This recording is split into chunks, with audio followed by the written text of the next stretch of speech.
In our lead story today, we turn to the United States of America, where amidst a much larger cascade of changes to the federal government, the global superpower's new political administration has ordered a total freeze of US foreign aid. From conflict zones to humanitarian crises all across the world, the freeze is already setting in, with ramifications that are expected to range from troubling to outright disastrous. Now, as we dive into this story, we'll start with two key caveats. First, this is not a US politics channel, this is a global conflicts channel, and we won't be framing our discussion around the partisan rightness or wrongness of the Trump administration's decision. Just like any other geopolitical actor in the world, the leader of a country took an action, and that particular action happens to have consequences for conflicts around the globe, which is what we cover. The second note that we've got to make is that everything we discuss here is accurate as to the start of the business day in Washington, D.C. on Thursday, January the 30th, 2025. We mention that because, as we'll discuss further, elements of this funding freeze are already being adjusted by the US State Department, while other large-scale freezes by Washington have already been challenged in courts or rolled back. So, we don't know what's going to happen with this foreign aid freeze in the future, we just know what's happening at the time of writing, so that's what we're going to discuss. You're probably watching it quite soon afterwards. And with that, let's get into it. The funding freeze was announced by America's State Department on Friday, the 24th of January, just a few days after the country's new Secretary of State, former Florida Senator Marco Rubio, was sworn in. When that freeze was first ordered, it came with just two caveats. Military assistance directed exclusively to the nations of Israel and Egypt would not be impacted, and nor emergency food programs, including ones currently help staving off famine in war-torn Sudan. Everything else, however, was frozen, effective immediately. That aid is frozen for a period of 90 days, although it's currently regarded as unlikely that aid will simply restart at the end of that period. Now, to understand the magnitude of that decision, we've got to understand the sheer impact of US foreign aid around the world. The United States provides more foreign aid than any other nation on Earth, with its 2023 budget allocating about $60 billion for that year, according to the Associated Press. For reference, that's about 1% of the country's annual overall budget.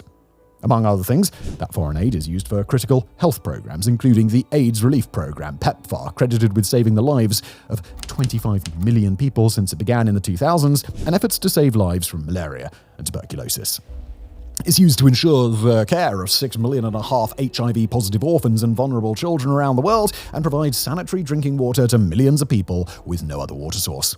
It's used to provide food aid, not just in the critical emergency areas that were spared from the funding freeze, but for a much wider range of important programs with limited or no fallback options. Those health and food aid programs may not explicitly be about conflict, but as we'll explain, the two are deeply intertwined. And then there are the portions of this frozen aid that do support people in combat zones. Ukraine, for example, relies on US aid to rehabilitate wounded soldiers, provide generators in areas where Russia has destroyed energy infrastructure, and more. The aid freeze also appears to directly impact military financing, not just to Ukraine, but to other world militaries that the United States supports and works closely with, including Taiwan, Jordan, Kenya, and other nations. Displacement camps in northeast Syria, particularly the Al-Hol camp, rely on US aid to hold some 40,000 people displaced by the Islamic State, many of whom are formally affiliated to the Islamic State and may still prove a major security threat. The aid cutoff basically eliminates security and administration at those camps and ensures that food is unlikely to arrive, although the contractor currently overseeing aid work there has been given a special 2-week extension before it has to shut down. American aid supports critical refugee camps and resettlement programs, including people displaced by wars from the Middle East to Sudan to Myanmar to Ethiopia to the Congo. It pauses vital mine-clearing operations across Vietnam, Laos, Sri Lanka, Ukraine, Iraq, and elsewhere in zones where unexploded ordnance still pose a major threat to civilians, including in areas currently at peace. Now, it's important to understand why, exactly, the US has chosen to make this decision, and it's important to understand that at least some reduction to foreign aid has been expected for a long time. Newly inaugurated President Donald Trump and his allies have vowed for years to cut down on what they describe as excessive or wasteful government spending, facilitating bloated programs where the United States not only sends amounts of money that they deem excessive, but pays a much larger share than other nations.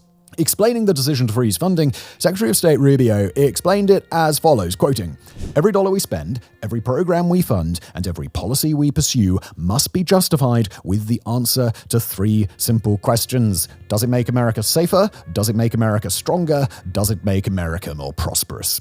Quoting another State Department statement here, "Reviewing and realigning foreign assistance on behalf of hardworking taxpayers is not just the right thing to do, it is a moral imperative."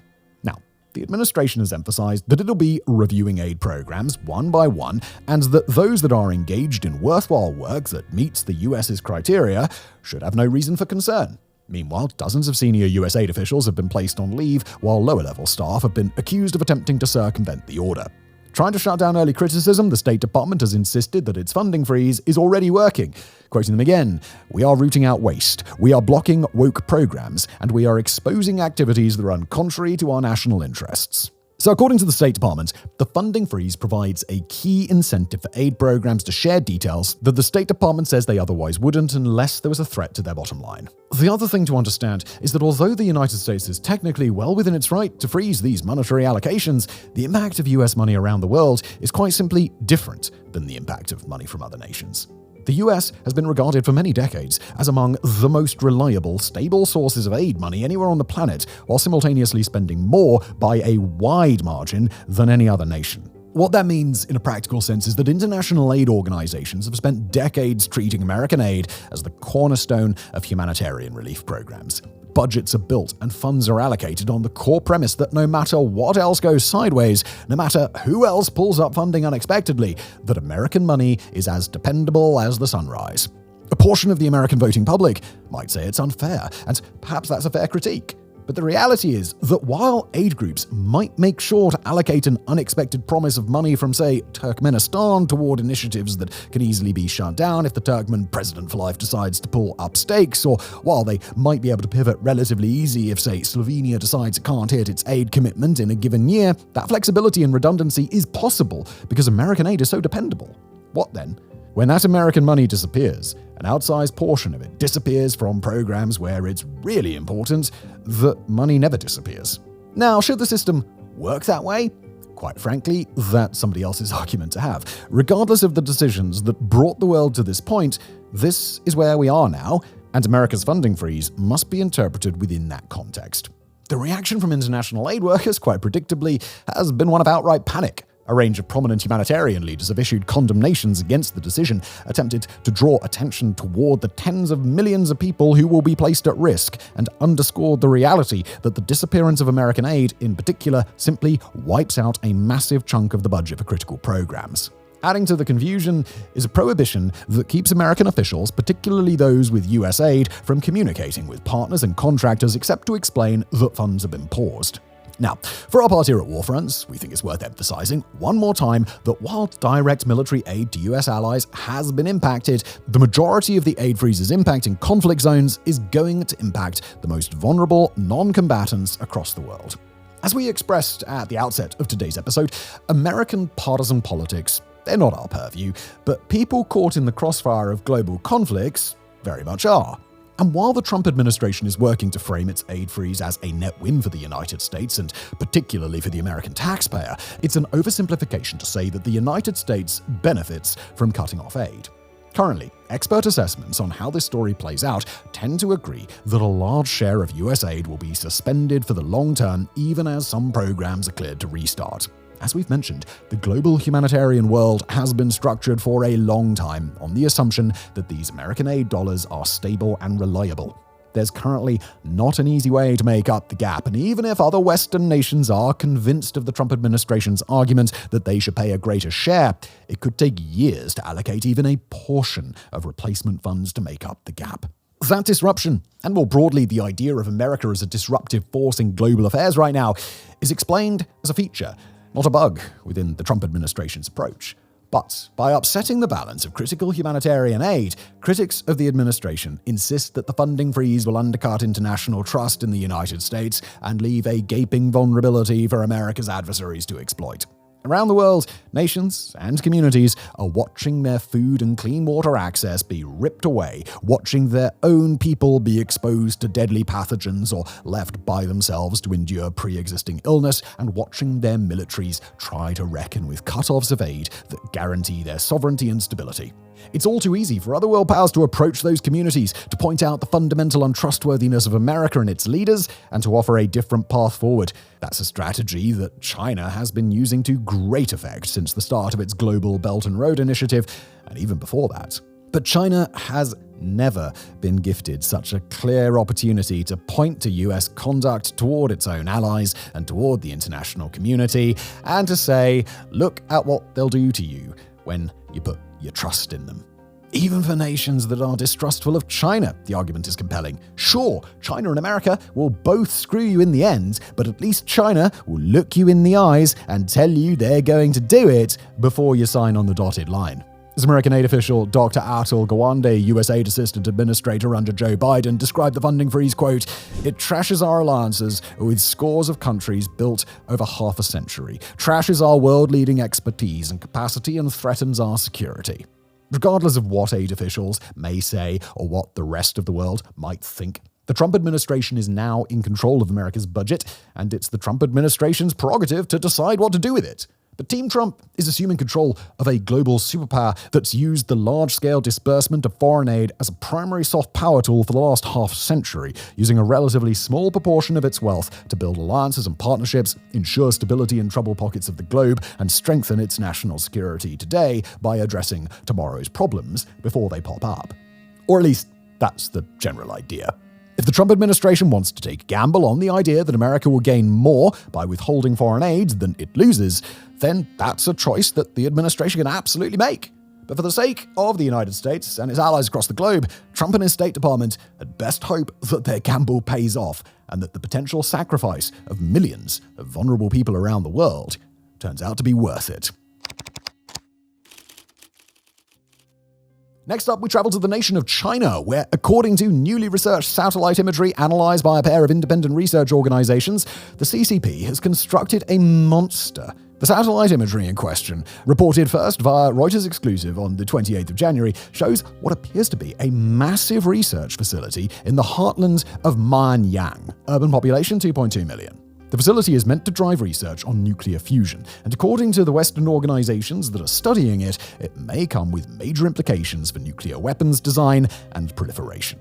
The facility itself is an impressive piece of architecture, even when viewed from a satellite. On a campus alongside warehouses and other buildings, the imagery in question clearly shows what is described as an experimental bay, meant to hold a so-called target chamber stuffed full of hydrogen isotopes. Surrounding that experimental bay are 4 outlying buildings arranged in spokes like an X, purportedly housing high-powered lasers that will superheat the chamber of hydrogen isotopes and prompt a fusion reaction. The basic design is reminiscent of America's National Ignition Facility, or NIF, which we've covered on our sister channel, Mega Projects, if you'd like to learn more about that. Now, this Chinese facility, however, is estimated to feature an experiment bay about 50% bigger than the one at the NIF, which is, in turn, supposed to be the largest on Earth. Now, for the purposes of this episode, we don't actually need to understand much about the nuclear fusion process, except to say that it is a process by which modern science hopes that humanity will be able to generate basically unlimited clean energy. Nuclear fusion is one of those things that should, in the long run, be good for everybody if it works out, meaning that in that regard, China studying nuclear fusion at a large facility shouldn't be a problem for anybody. The trouble, however, is that the process of figuring out nuclear fusion for civilian power uses comes with a series of tangential benefits where nuclear armament and proliferation are concerned. As nuclear policy analyst William Albuquerque explained it, speaking to Reuters on the subject, quoting here, "Any country with an NIF-type facility can and probably will be increasing their confidence and improving existing weapons designs and facilitating the design of future bomb designs without testing." In fact, as Reuters points out, this specific facility in Manyang has been identified by US arms control leaders before, back when it was a cleared-out plot of empty land as one of China's new, quote, nuclear weapons support facilities. The primary way that this type of nuclear fusion facility can assist with nuclear weapons proliferation is as a mechanism to test and measure nuclear detonations without violating international treaties. The Comprehensive Nuclear Treaty Test Ban prohibits nuclear explosions, even for testing purposes, but it comes with a few caveats. So-called subcritical explosive tests that don't actually trigger a nuclear fission reaction, the mechanism by which nuclear weapons detonate, as well as inertial confinement fusion. And inertial confinement fusion, as it happens, is precisely the same mechanism that a facility like this one would use to test and evaluate its nuclear weapons without breaking the treaty. The United States, Russia, France, and the UK all use these sorts of facilities quite openly to evaluate their nuclear weapons and make sure everything is operating reliably, even in new designs that can't be tested outright. Now, even sources quoted by this same Reuters report indicate that China getting its hands on a reactor of this type probably isn't the end of the world. China hasn't carried out very many nuclear tests, meaning that it lacks some of the data that nations with a longer history of testing can leverage in order to compare results. That said, the article doesn't point out two potentially important caveats. First, albeit perhaps less important, the added dataset that China can access via its vassal state North Korea, and second, substantially more important, the potential data that it might access in collaboration with Russia. Over the past few years, and especially since Russia embarked on its full-scale invasion of Ukraine, Russia and China have made a public show of their deepening relationship. Recent reporting indicates that Russia continues to provide nuclear technology and data to China, although the precise nature of that collaboration is unclear. Notably, if Russia and China do share nuclear secrets and technology as they're suspected of doing, Russia will be sharing its secrets from what is functionally the position of a lesser power. Outweighed by the massive Chinese economy, outgunned and out-engineered by the Chinese military-industrial complex, and rapidly losing its edge in deployable nuclear weapons, Russia is very much a nation on the decline, at least on a scale of decades. China is precisely the opposite, and it's Russia cozying up under China's protective wing right now, not the other way around. As a result, it's to Russia's benefit to share information that would bolster the nuclear capabilities of a nation it's currently trying to make into a partner and may one day look to as a geopolitical protector. That's all the more important for Russia to do at a moment when, according to Western intelligence, China has likely built a total of 500 nuclear warheads as of the end of 2024, up from just 200 in the year 2020. China is projected to have over 1,000 nuclear missiles in its arsenal by 2030, most of them capable of striking the US and Europe. And there are no current indicators that China would stop there. As for China's more general progress toward nuclear fusion, recent reports out of the rising power have indicated that all is on the right track. Take this reporting with some skepticism. After all, Chinese state media reports are not known for being externally verifiable by non-CCP sources. But recently, Chinese media reported its experimental advanced superconducting tokamak, a superconducting magnetic fusion energy reactor in the city of Hefei, alternatively known as the artificial sun, had sustained a plasma form of matter for over 1,000 seconds at temperatures of over 100 million degrees Celsius or 180 million degrees Fahrenheit. If true, that shatters a prior world record and would be a clear indicator that China is in striking distance of catching up to the United States on nuclear fusion.